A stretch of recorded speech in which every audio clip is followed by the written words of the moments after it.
My student, science class में आपका स्वागत है। आज मैं आपको पढ़ाऊंगा एनसीईआरटी पैटर्न पर आधारित यूपी बोर्ड में कक्षा 10 के फिजिक्स का पहला चैप्टर का नाम होगा प्रकाश का परावर्तन तथा अपवर्तन। प्रकाश के परावर्तन तथा अपवर्तन में पहली हेडिंग है प्रकाश, अर्थात प्रकाश किसे कहते हैं। तो आइए हम जानते हैं प्रकाश किसे कहते हैं। प्रकाश वह भौतिक ऊर्जा है जो हमारी दृष्टि संवेदना को जागृत करता है या जागृत करने की चेष्टा करता है, अथवा हम यह भी कह सकते हैं कि प्रकाश वह माध्यम है जिसकी सहायता से हम किसी भी वस्तु को अंधेरे कमरे में आसानी से खोज कर सकते हैं। प्रकाश के आधार पे वस्तुओं के प्रकार इस चैप्टर का दूसरा हेडिंग है। तो प्रकाश के आधार पर वस्तुओं के प्रकार, तो प्रकाश के आधार पे वस्तुएं दो प्रकार की होती हैं। पहला दीप्त वस्तुएं और दूसरा अदीप्त वस्तुएं। आइए हम देखते हैं कि दीप्त वस्तु क्या है। दीप्त वस्तुएं अर्थात वे वस्तुएं जो स्वतः प्रकाश का उत्सर्जन करती हैं, उन्हें हम दीप्त वस्तुएं कहते हैं, जैसे सूर्य, लालटेन, दीपक इत्यादि। दूसरा है अदीप्त वस्तुएं। वे वस्तुएं जो स्वतः प्रकाश का उत्सर्जन नहीं करते हैं, उन्हें अदीप्त वस्तुएं कहा जाता है, जैसे चंद्रमा, तारे, मेज, कुर्सी इत्यादि। इसके बाद अगली हेडिंग है प्रकाश का गुण। तो हम देखेंगे कि प्रकाश के निम्नलिखित गुण होते हैं, जिसमें कुछ गुणों के बारे में हम देखेंगे। पहला है प्रकाश सदैव सीधी रेखा में चलती है। दूसरा, प्रकाश की चाल निर्वात में 3 × 10⁸ मीटर प्रति सेकंड होता है। तीसरा है प्रकाश वैद्युत चुंबकीय तरंगों के रूप में भी चल सकता है। पांचवा है प्रकाश के द्वारा परावर्तन तथा अपवर्तन की घटना भी होती है।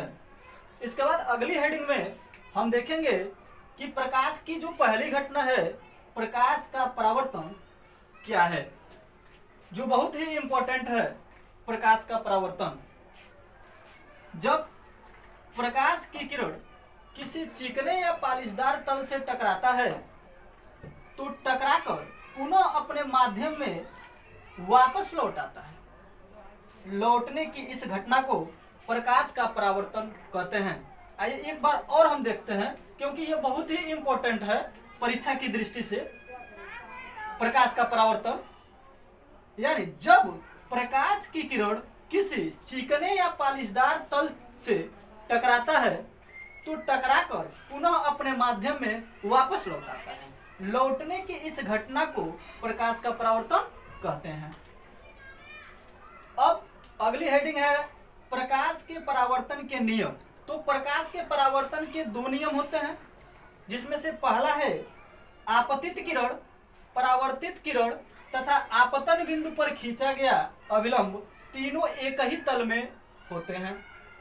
और दूसरा जो इसका बहुत ही इंपॉर्टेंट नियम है प्रकाश के परावर्तन का, आपतन कोण I का मान सदैव परावर्तन कोण R के बराबर होता है, अर्थात आपतन कोण I बराबर परावर्तन कोण R या I बराबर R।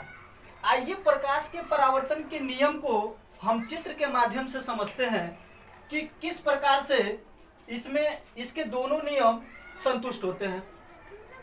इसमें देखिए, जो यह सबसे नीचे है, ये नीचे यह चिकना या पालिशदार तल है। चिकना या पालिशदार तल है, अर्थात हम कहें एक तौर पे तो दर्पण। इसमें क्या किया गया है, इस दर्पण के मध्य बिंदु को आपतन बिंदु एक लिया गया है और इस बिंदु पर एक प्रकाश की किरण को डाला गया है। जो प्रकाश की किरण इस बिंदु पर डाला गया है, उस किरण को हम आपतित किरण कहेंगे। और जैसे ही इस बिंदु से टकराकर जो प्रकाश की किरण उस माध्यम में वापस जाएगी उस किरण को हम परावर्तित किरण कहेंगे। और इस आपतन बिंदु पर एक लंब खींचा गया है, इस लंब को हम अभिलंब कहेंगे। इसके बाद इस अभिलंब और आपतित किरण के बीच एक कोण बनता है, जिस कोण को हम आपतन कोण कहते हैं, और इस आपतन कोण को आई से रिप्रेजेंट करते हैं, अर्थात आई से प्रदर्शित करते हैं। ठीक इसी प्रकार अभिलंब और परावर्तित किरण के बीच एक कोण बनता है, जिसे हम परावर्तन कोण कहते हैं, और इसे हम आर से प्रदर्शित करते हैं। अर्थात यही आपतन कोण आई का मान सदैव परावर्तन कोण आर के बराबर होता है, और यह है प्रकाश के परावर्तन का दूसरा नियम। इसके बाद अगली हेडिंग आएगा गोलीय दर्पण। आइए हम देखते हैं कि गोलीय दर्पण क्या है। गोलीय दर्पण में किसी कांच के खोखले गोले के कटे हुए आधे भाग को गोलीय दर्पण कहते हैं, जिसका एक भाग पेंट या कलई किया गया होता है। गोलीय दर्पण के प्रकार, चूंकि देखिए एक बात यहाँ ध्यान देने की बात यह है कि यह गोलीय दर्पण है, इसलिए गोलीय दर्पण के प्रकार दो होते हैं, एक उत्तल दर्पण और एक अवतल दर्पण। लेकिन अगर केवल कहता है कि दर्पण के प्रकार लिखिए, तो यहाँ देखिए एक चीज है कि दर्पण के प्रकार में तीन हो जाएंगे, एक उत्तल दर्पण, एक अवतल दर्पण, और एक हो जाता है समतल दर्पण, जिसकी यहाँ जिक्र नहीं की गई हुई है इसमें। इसके बाद हम गोलीय दर्पण के प्रकार में पहला उत्तल दर्पण के बारे में हम पढ़ेंगे। क्या है उत्तल दर्पण? वह दर्पण जिसके उभरे हुए पृष्ठ से प्रकाश का परावर्तन होता है तथा दबे हुए पृष्ठ में पेंट या कलई की गई होती है, उसे उत्तल दर्पण कहते हैं। जैसे यह फिगर बनाया है, इस चित्र में हम यह देखेंगे कि M1 और M2 एक गोलीय दर्पण है। इस गोलीय दर्पण में इसके दबे हुए पृष्ठ में पेंट या कलई की गई है, और इसके उभरे हुए पृष्ठ में प्रकाश का परावर्तन हुआ है। इसलिए इस चित्र से स्पष्ट होता है कि यह एक उत्तल दर्पण है। इसके बाद अगली हेडिंग आएगी अवतल दर्पण। अवतल दर्पण क्या है देखेंगे हम कि वह दर्पण जिसके उभरे हुए पृष्ठ में पेंट या कलई की गई होती है तथा दबे हुए पृष्ठ से प्रकाश का परावर्तन होता है, उसे अवतल दर्पण कहते हैं। जैसे फिगर के माध्यम से हम समझ रहे हैं कि M1 और M2 एक दर्पण है, जिसके उभरे हुए पृष्ठ में हम देख रहे हैं कि इसके उभरे हुए पृष्ठ में पेंट या कलई की गई है, जबकि दबे हुए पृष्ठ में ही प्रकाश का परावर्तन हो रहा है। इसलिए इस दर्पण को हम अवतल दर्पण कहते हैं। अब अवतल दर्पण में उत्तल दर्पण को जानने के बाद हम यह देखेंगे कि गोलीय दर्पण से संबंधित कुछ परिभाषा भी है, जिसमें पहली परिभाषा है ध्रुव। अर्थात ध्रुव किसे कहेंगे? तो ध्रुव गोलीय दर्पण के मध्य बिंदु को ध्रुव कहते हैं। अर्थात गोलीय दर्पण का जो मिड पॉइंट होता है, मध्य बिंदु होता है, उसे हम ध्रुव कहते हैं तथा इसे प्रायः P से प्रदर्शित करते हैं, क्योंकि ध्रुव की अंग्रेजी पोल होती है। इसलिए पोल में पहली जो अक्षर P है उसे प्रदर्शित करते हैं। इसके बाद दूसरा है मुख्य अक्ष। मुख्य अक्ष क्या है?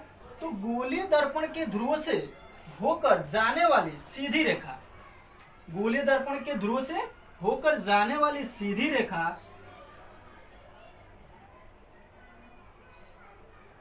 मुख्य अक्ष कहलाती है। इसके बाद आता है अगली टॉपिक मुख्य फोकस, जो बहुत ही इंपॉर्टेंट है परीक्षा की दृष्टि से। मुख्य फोकस ध्यान से देखेंगे इसको कि गोलीय दर्पण के मुख्य अक्ष के समांतर, गोलीय दर्पण के मुख्य अक्ष के समांतर जाने वाली प्रकाश की किरण दर्पण से परावर्तित होकर मुख्य अक्ष के जिस बिंदु से होकर जाती है उसे मुख्य फोकस कहते हैं तथा इसे प्रायः F से प्रदर्शित करते हैं।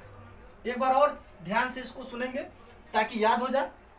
मुख्य फोकस गोलीय दर्पण के मुख्य अक्ष के समांतर जाने वाली प्रकाश की किरण दर्पण से परावर्तित होकर मुख्य अक्ष के जिस बिंदु से होकर जाती है उसे मुख्य फोकस कहते हैं तथा इसे प्रायः एफ से प्रदर्शित करते हैं। चौथा हेडिंग है फोकस दूरी। यह भी इंपॉर्टेंट है, बहुत ही इंपॉर्टेंट है फोकस दूरी। इसको हम जानेंगे फोकस दूरी है क्या। तो दर्पण के ध्रुव तथा मुख्य फोकस तक के बीच की दूरी को फोकस दूरी कहते हैं तथा इसे स्मॉल एफ से प्रदर्शित करते हैं। गोलीय दर्पण से संबंधित यह पांचवी परिभाषा है वक्रता केंद्र। आइए हम जानते हैं कि वक्रता केंद्र क्या है। कांच के खोखले गोले के केंद्र को ही वक्रता केंद्र कहते हैं, जिसका कटा हुआ एक भाग गोलीय दर्पण होता है तथा इसे प्रायः सी से प्रदर्शित करते हैं। और छठवां परिभाषा है वक्रता त्रिज्या। वक्रता त्रिज्या क्या है? तो गोलीय दर्पण के वक्रता केंद्र तथा ध्रुव तक के बीच की दूरी को वक्रता त्रिज्या कहते हैं तथा इसे प्रायः कैपिटल आर से प्रदर्शित करते हैं। कोई जरूरी नहीं है कि कैपिटल आर से ही प्रदर्शित करेंगे, स्मॉल आर से भी प्रदर्शित कर सकते हैं। आइए उन सभी परिभाषाओं को, गोलीय दर्पण से संबंधित 6 परिभाषाओं को हम एक चित्र के माध्यम से समझते हैं। चित्र में जैसा कि हम देख रहे हैं कि M1 और M2 एक अवतल दर्पण है। अवतल दर्पण क्यों है? क्योंकि इसके उभरे हुए पृष्ठ में पेंट और कलई है और दबे हुए पृष्ठ से ही प्रकाश का परावर्तन होगा। तो हम यह देखेंगे कि जो यहाँ पे यह दर्पण है और इस दर्पण का यह जो मध्य बिंदु है, यही मध्य बिंदु P अर्थात ध्रुव है और इस मध्य बिंदु से होकर एक सीधी रेखा जा रही है, जिस रेखा को हम कह रहे हैं मुख्य अक्ष। इसके बाद हम यह देखेंगे कि यह जो मुख्य फोकस है यह कैसे बनता है और कहाँ पे होता है। तो इसके लिए हम एक क्या करेंगे, इसमें हम एक मुख्य अक्ष है और इस मुख्य अक्ष के समांतर अगर एक लाइन खींचते हैं तो यह जो लाइन है जैसे ही दर्पण पे जाएगा तो दर्पण से टकराकर यह इसी बिंदु से होकर वापस जाएगा, इसलिए इसको हम मुख्य फोकस कहते हैं। उसके बाद फोकस दूरी की बात करेंगे तो इसी मुख्य फोकस और इस ध्रुव के बीच की जो दूरी है, इसी दूरी को हम फोकस दूरी कहते हैं और इसे स्मॉल एफ से प्रदर्शित करते हैं। ठीक इसी प्रकार हम देखेंगे अगला वक्रता केंद्र क्या है। तो यह एक कांच के यह खोखला गोला है और इस खोखले गोले के कटे हुए आधे भाग ही यह अवतल दर्पण बना है। तो इस कांच के खोखले गोले का जो केंद्र होगा उसी केंद्र को हम वक्रता केंद्र कहेंगे। और इसके बाद इसी वक्रता केंद्र और इस ध्रुव के बीच की जो दूरी है, इस दूरी को हम वक्रता त्रिज्या कहेंगे और वक्रता त्रिज्या को कैपिटल आर से प्रदर्शित किया गया है, या आप कैपिटल आर से प्रदर्शित कीजिए या स्मॉल आर से प्रदर्शित कीजिए, यह वक्रता त्रिज्या ही होगा।